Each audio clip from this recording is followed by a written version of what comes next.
Hello, and welcome to the Rambling Movie Club, where each episode we watch some new movies and hopefully find some good ones. This episode is all about Spider-Man Into the Spider-Verse. This was an animated Spider-Man movie that came out towards the end of 2018, and it won the Oscar in 2018-2019 for Best Animated Movie. If you've never seen this movie, you really need to watch this. If you like superhero movies or comic book movies at all, you need to watch this movie. This movie is like, even if you're tired of Spider-Man movies and you're like, ugh, why is there another Spider-Man movie? You need to watch this. Like, it's aimed at people like that. It's aimed at people who've seen every Spider-Man movie. It's aimed at people who have never seen a Spider-Man movie before. There's like layers of jokes and storytelling that are kind of built for both audiences. So yeah, if you like comic book movies or superhero movies, you need to watch this movie. This movie is all about how there's lots of different spider people, like there kind of is in the comic, and this kind of builds on how superhero movies have been moving in the last few years and building towards like parallel worlds and things. The main character in this one is a kid called Miles Morales who becomes Spider-Man,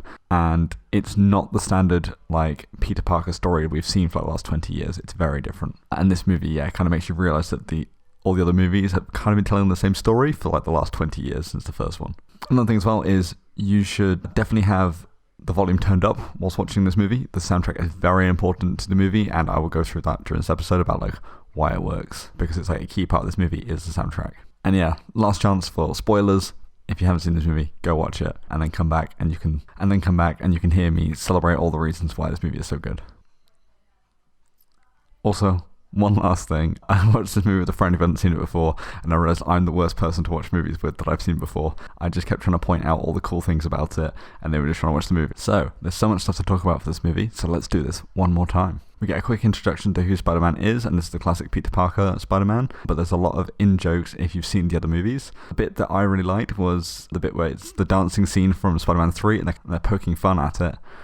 This really reassured me that actually like maybe this movie is going in like a good direction that I like, the fact that they're willing to make fun of the things that the other movies kind of took seriously. The other thing as well is it's very subtle, but you might not have noticed this Spider-Man is voiced by Chris Pine. In the trailers, there's like 3 trailers from before when the movie came out. They were very clever. So you've got Peter Parker, and later on we meet Peter B. Parker. Peter Parker is voiced by Chris Pine.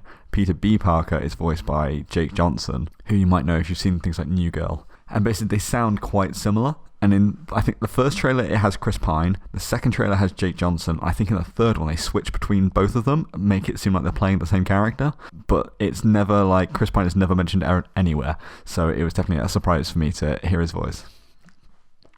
And also in this quick introduction, we also see that there's a Christmas album, which they actually released because this movie came out just after Christmas. So as well as the whole soundtrack for this movie on Spotify, you can also find the Christmas album, which is all of the different Spider-Men doing their, I say all of them, it's the main 3. It's like the 2 Peter Parkers and Miles doing songs very much in character. It's very good. You should definitely listen to it. Again, straight from the start, I love the animation style. It's really good. I could do a whole episode just talking about that and why it's so great. Apparently it took them about a year to get it right to make it look like a comic book, but also in like the animation style that they wanted. And also another thing straight from the start is the sound design is amazing. Like even building up to the movie starting, you've got this like intense like sound playing. It's like building noise of just like, you know, something's coming, and it's like building up to like bam, the movie starting. So yeah, all of that within the first 2 minutes of the movie. Already there's lots to talk about. We then meet Miles, and he's singing along to Sunflower, which is a great song and a great marketing tool. I used to work in a clothes shop when this came out, and I remember there was girls I worked with who had never ever watched this movie, but they were singing this song and like playing it like all the time. And it just shows how good good marketing can be. Like if you can have someone who isn't your target audience, like listening to like songs from it and stuff, like you've done something right. We also see Miles with his family, and I like that they have him speaking Spanish but without subtitles, and just to kind of show how multicultural families work, like that they do kind of flip back and forth between Spanish and English. And you also get to see that Miles is completely different from Peter Parker, and he has a loving family, and that he is just kind of a normal kid. He's on his way to school and he gets picked up by his dad, and of course dads being dads embarrass him, and we have the whole "you gotta say I love you back" moment. We see a montage of him struggling with the new school, and then we also meet Gwanda, which, as we find out later on, is actually Gwen. And the big question is, how did Gwen get into the school? Like, did she just be like, yes, I'm a new student? Surely they have security? Miles sneaks out of the school to hang out with his uncle, and they have a really great dynamic. And this is also when we kind of see like some of the more voice actors that are in this, which is Mashallah Ali, who's great as his uncle in this. And he's just great in everything he does. We go down to a subway station, and they're painting on the walls, and we see the spider circling Miles, as he's painting, and we're like, okay, that spider's definitely going to bite him. And then it's like building up, and the spider's getting closer and closer as Miles finishes, and then it bites him. And there's a great subversion of expectations when Miles just splats the spider instead. It's like, yeah, no big deal. Whereas again, like all the other movies, like, oh my god, he's been bitten, he's been altered, oh my god, he's no longer human. It's like, Miles like, yeah, whatever. We then see Miles starts to get powers, like the next day. This is completely different from every other Spider-Man movies, because again, it's like, you think of like the first one with Tobey Maguire, where it's like, he wakes up in the morning, oh, he's got perfect vision, and he happens to be ripped and like super muscly. It's like, this is Miles being like, oh my god, I hit puberty. And then also we've got things like his, we have the text boxes showing the thoughts inside of his head out loud, and him kind of freaking out because they're loud, which kind of adds to the comic book effect as well. And then, of course, he then bumps into Gwen and then to a security guard who tries running away from, and ends up running along the side of a building half naked with pigeons stuck to his hands. It's like, yeah, this is definitely not a standard Spider-Man story, which I love. Like, I love the progress that they kind of taken with this movie. Miles starts freaking out and goes looking for answers, and he goes back down to the subway station. It kind of keeps exploring, and then there's a bit where he's like in like the big office thing. On the glass window behind him, it just says "look out," and that's like him kind of starting to get his spider sense. And I think that's a really cool, subtle way of having that. I didn't even notice it the first time I watched it. It was only on like the second or third time I watched it that I actually saw that. And we see Spider-Man, Peter Parker, Spider-Man, fight with his villains. And we also kind of start to see here that some of the characters have their own theme music. And the best one is Prowler, the one in purple. His theme song is great and genuinely terrifying. And then the other thing as well is Kingpin's design is great. Like, rather than being like, no, he needs to have like, you know, human proportions and like be the Simpsons. Like, no, you need to be this huge giant figure who's really intimidating, and it works really well. And then we see Spider-Man dies, which I did not see that coming at all, because again, like in every trailer, it's all about like, here's Peter Parker, like he's teaching Miles how to be Spider-Man, and of course then they did the switch, which again, as I said at the start, like they didn't talk about how there was actually two Peter Parkers, so yeah, it's a very good twist. Miles gets chased down by Prowler, and then Miles tries to follow Peter's advice and become a hero and like try and save the day. We see Stan Lee. This was actually his first cameo since his death, so that was quite a big moment. It's such a shame he didn't get to see this movie, because it's like, this is definitely like proper comic book spirit, and I think he would really appreciate it. I love the line when Miles is at Peter's funeral and he says, "They're counting on me," and the guy behind him was like, "Probably not you specifically." It's like, yes, that's quite true. Miles tries to understand his powers. You see some great smash cuts of Miles trying to practice jumping off buildings, which is played up for humour.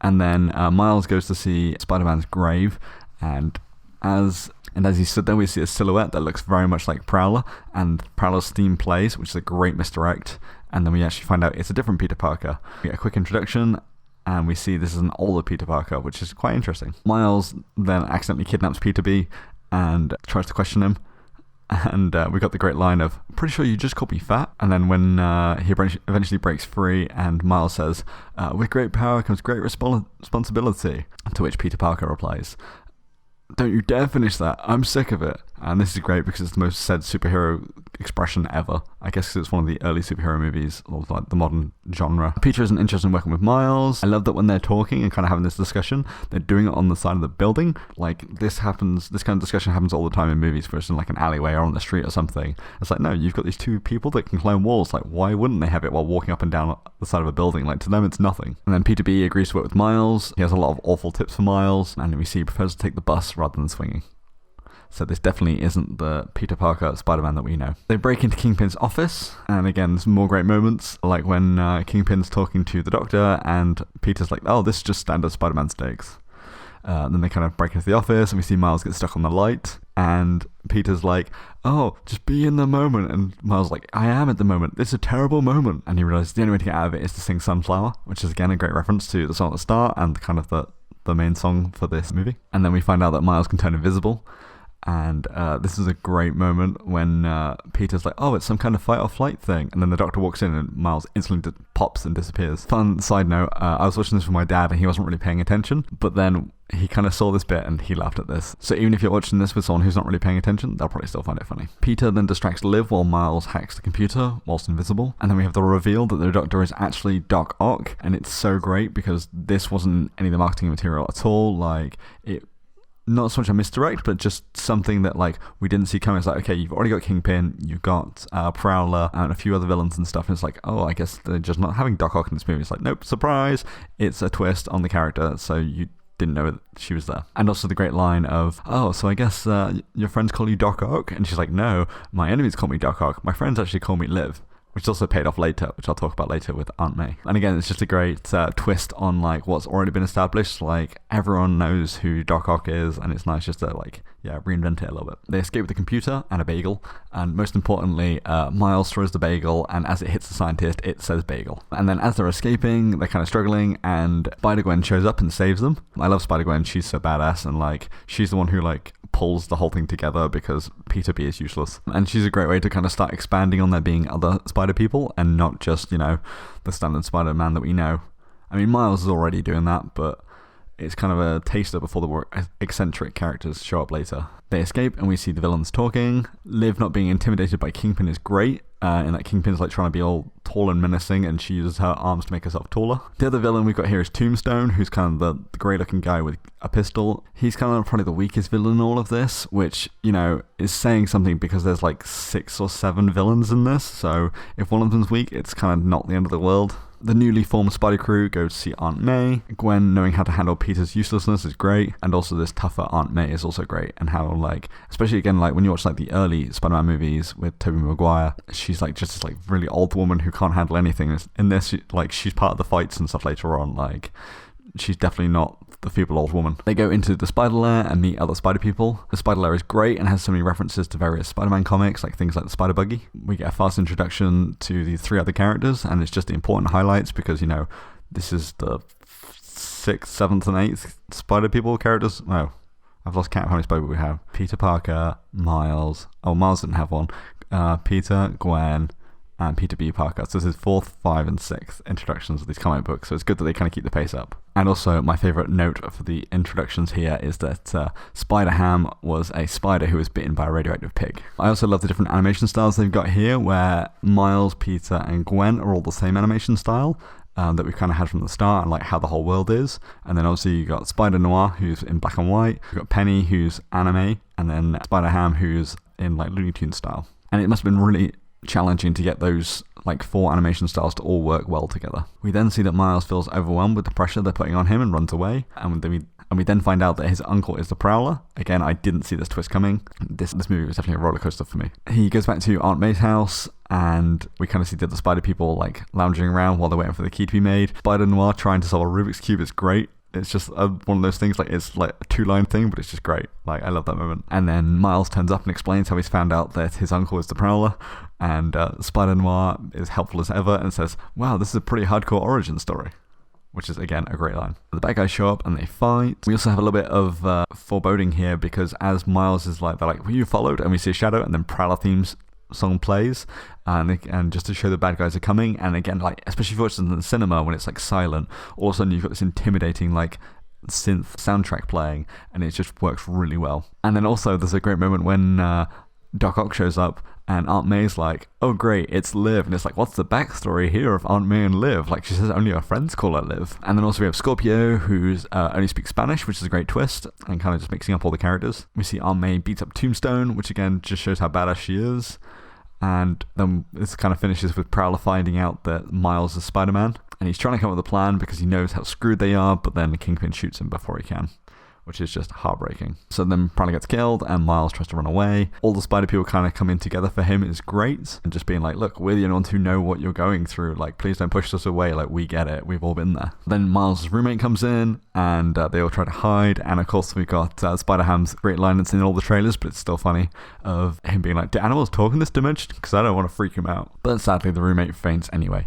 And then Spider Crew tells Miles that he isn't ready, and they all say goodbye. Peter gives Miles one last chance to use his powers because he still believes in Miles, and all the other Spider people outside the window is kind of heartbreaking when they're like, we want him to succeed, but he doesn't, so we have to go. And then the it's a leap of faith advice from Peter is such a powerful thing, although Miles takes this a bit literally later on. Miles' dad comes by and gives him a heartfelt speech, and it just goes to show that when the people close to us have faith in us, we can kind of do pretty much anything, and some really great stuff. Miles finally learns to use his powers and kind of becomes his own superhero, and this is so awesome, like especially with the soundtrack of the song is What's Up Danger. This is just like so cool and so powerful. And we see him get a suit and kind of changing the classic colours to make them his own, and it's showing that he's ready to be his own version of Spider-Man. And then there's a bit where he jumps off the roof, and then there's that beautiful scene, and I think it's amazing, when Miles jumps, and instead of it being, Miles falling down, they flip it, and it looks like Miles is rising up and the buildings are coming down. And when I saw this in the cinema, I actually gasped. Like, I was so, blown away by just that single imagery. I don't know what it is, it just really resonated with me. And I think it's just such a unique perspective, and it's so unique to, Spider-Man that they could do it. And it just shows how good the filmmakers were, that, they put all these twists, like the bit in the alleyway I was talking about before, where they were walking up and down the building instead of just, walking on the floor. And, having this when Miles rising up to show that, he's succeeding and, getting there. And, yeah, it's just such a powerful image. And then this finishes off with Miles' comic book cover to show that his origin story is finished. We then see the Spider Crew break into Kingpin's building, and we have a great line of Gwen saying, "What a pig." I think it's Gwen. It might be Penny, I can't remember. But one of them says, "What a pig." And then Spider-Ham going, "I'm right here." And then we see Gwen having to pull Peter away from MJ, and this is so heavy because obviously Peter's freaking out and having this kind of internal crisis, but it's also heavy because Gwen's having to do the same thing because she lost her Peter and is seeing this Peter around her all the time. And then the Spider Crew get down to the Collider and start fighting. Miles' entrance is great, and also you get to see a full view of his suit as well, which is amazing. And then we see Peter being really proud of Miles and just being like, "Do I want kids?" It's like, "Not the time, Peter. You've got to fight everyone and get back home." We have badass fights between all the Spider people and the villains. Spider-Ham dropping the anvil to save Penny is great. We do have Penny's spider robot dying, and again, this is one of the few weak moments. The same as with Tombstone, the villain. This kind of doesn't really work because we're not invested enough in the robot. Penny's still around, but for us, it's just this faceless robot that we've seen a few scenes, but we don't have much attachment to is dying. And straight away she's like, "Oh, it's okay, I can build another one." So it's you're trying to make this emotional moment, it doesn't work. But again, there's so many great moments in this movie that the weaker ones you can just ignore because within 30 seconds there's something else amazing happening. And then the main three are about to go fight Liv, and I love the line of, "This is going to take a while," and then Liv gets hit by a truck. And it's just again, subversion of expectations. Because every other movie would be "Nope, she's the main boss, we've got to get fight her and then fight Kingpin." And it's "Nope, we're just going to cut that fight out straight away by her getting hit by a truck." Miles gets control of the Collider so they can all go home. And we got such great moments as Spider-Noir saying that he's going to take the Rubik's Cube home so he can try and understand it. And then Spider-Ham's last line saying, "That's all, folks." And then Peter saying, "Is he allowed to say that legally?" It's kind of what everyone's thinking at that moment. It's "Oh, didn't see that coming." Gwen and Miles ending as friends in air quotes, is great. Apparently there was a love story for them that got cut. And I'm kind of glad that this story isn't really about Miles and Gwen being in love, because it's nice just seeing them as it's kind of like a coming of age story of these two people helping each other through these trials of being a superhero, so not really coming of age. But yeah, it's more about that than them being in love with each other. And then we see Miles learns to stop Peter's crap and uses his trip move against him and puts Peter in the portal. Kingpin returns to stop Miles blowing up the Collider, and Miles fights Kingpin. We see the return of the shoulder touch from the start when he zaps Kingpin. And Miles defeating Kingpin just shows he's really made it as a hero because he managed to stop the Collider all on his own. Obviously, he has some help getting here, but he's finally ready to be a hero on his own too. I also like that they don't attempt to try and explain how the Collider works because it wasn't really necessary. And it's no, it's just a mystery box that's somehow creating holes between universes. That's all you need really. From wasting time to go into all the science, again, science in quotes. We then have a wrap up of the story. We see Miles embracing being Spider-Man. Miles gets to paint with his dad, which is great to see these characters kind of coming together. And it's just a great conclusion to put an end to all the story arcs, and we see Peter trying to take MJ back and stuff. And the movie finishes with Miles listening to Sunflower in bed. We get Gwen talking to Miles somehow, and this, I'm guessing, is somehow ready for the sequel, because there's been announced sequels planned and also an all-female spin-off, different Spider women. So I know there's obviously Spider-Gwen. I think they're also going to use Black Cat, maybe, and there's a bunch of others that I can't remember their names right now. But yeah, that's kind of been shared around a bit that maybe this movie's going to be happening too. And then to finish it all off, we have the post-credit scene, which kind of just shows all the perfect writing in one scene. We have Oscar Isaac, who is playing as Spider-Man 2099. And it's just how did they get all these famous voice actors? They must have a crazy budget. I guess maybe Sony were let's just see how much money we can throw at this and get it to work. And it did. Including this Spider-Man, there's a total of 9 Spider people, if you include the cartoon one at the end as well. And I guess this is also setting up for the sequel of, I guess this Spider-Man 2099 is going to be trying to control the multiverses and jump between them. And then also finishing on the Spider-Man pointing meme is so great because it just shows they know their fans, because most people who stay to watch the post-credits would probably have seen that meme at some point. So it's just really good. So yeah, that's Spider-Man Into the Spider-Verse. I really love this movie. I've watched it so many times. I watched it in the cinema. I wish I watched it multiple times in the cinema. And I was definitely of the camp of, why do we need another Spider-Man movie? And then I saw the trailers and was like, whatever. And then for some reason, I was like, you know what? I'll just go see it. Like, maybe I'll like it. I got nothing better to do. And I was like, oh my God, this is amazing. And yeah, I know the big thing with this movie is because it came out at the end of the year. I mentioned this last episode. Because this movie came out at the end of the year, all of the reviewers and stuff, like movie reviewers, had kind of already written their best movies of the year lists, and were like, yeah, nothing good's going to come out like around Christmas time, like we've got like all the best movies. And this came out and everyone was like, oh my God, we need to rewrite all of our lists, re-record all of our videos of like us talking about best movies of the year, because this needs to be in there. So yeah, it's a really great movie. It's an amazing piece of work that, like, I say, a lot of these scenes are like art almost, like, especially like I said, like the one of Miles falling up, Miles rising upwards instead of falling down. I mean, I'm very biased for this movie because I love it, but yeah, it's definitely one of those movies that I think everyone should watch. If you like the superhero movies and comic book movies, you should definitely watch this. Anyway, that's my Spider-Man Into the Spider-Verse talk. I love it too much, and I will stop there because I will keep going. Feel free to come and let me know your thoughts. You can find me on Facebook and Instagram at Rambling Movie Club. Next episode, so there's actually 2 episodes coming up next. Next week, if you're listening to this roughly when it came out, next week is going to be the 1-year anniversary of the first episode of the podcast. So I'm going to do a special episode for that. It's going to be a short one. It'll only be like a few minutes probably. But yeah, that'll be coming out soon. And then also after that, we'll have a normal episode, which is going to be all about the movie Kubo and the Three Strings, which if you haven't seen, again, I would really recommend. It's a movie that's it's a stop motion movie. So it's like little action figures that kind of moved, and they like take a picture, then move it a little bit, take a picture, and it's kind of all animated. It's a little bit weird at the start because you're kind of getting used to the style, but then after a few minutes, like, you don't even notice it and you're just watching characters. But the movie is all about this kid, and it's kind of set in like Japanese like folklore kind of thing, but it's made by like an American studio, but it's almost like a love letter to like classic Japanese stories. And it's it's about this kid called Kubo who only has one eye and he wears an eye patch, and his mum goes into like this coma during the day, and then at night she kind of comes back to life. It's kind of a weirder story, but bear with me. And then basically at night she tells him all these stories, and then her stories get crazier and crazier. Like, she says that his grandfather is the moon, and that his grandfather stole his eye, and that if he's ever outside at night, his grandfather will come and steal his other eye. And Kubo's like, yeah, whatever, you're crazy, mum. And he spends all his days in towns busking for money so he can get food and like cares for his mum and stuff.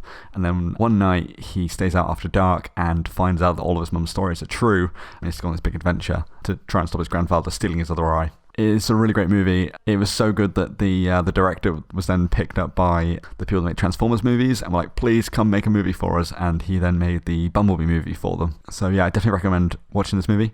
If you've seen Coraline, it's the same movie studio that did that, and also did recently The Missing Link, which I haven't seen, but it's supposed to be okay. So it's that kind of like style. So yeah, that's kind of a long-winded explanation of it, but I definitely recommend watching it. So yeah, thank you for listening, and I will see you next time.